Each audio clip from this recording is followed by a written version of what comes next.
Visible to Mint Mobile. Hello viewers, today you are going to learn how to switch from Visible to Mint Mobile. So let's get started. First, make sure that Mint Mobile works on T-Mobile's 4G LTE and 5G network with wide coverage. Then make sure your phone is unlocked and compatible using Mint Mobile's compatibility checker. So if your device is locked, contact Visible to request an unlock.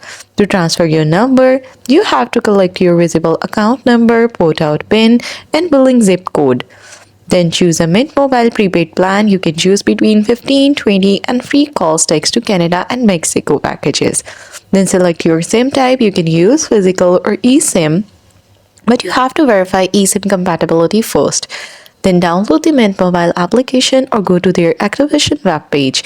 Here, enter your Mint SIM card number to begin activation. You have an option transfer my account, tap on it and enter the required Visible details. Then follow the prompts to finish the activation process. For multiple lines, activate each line separately.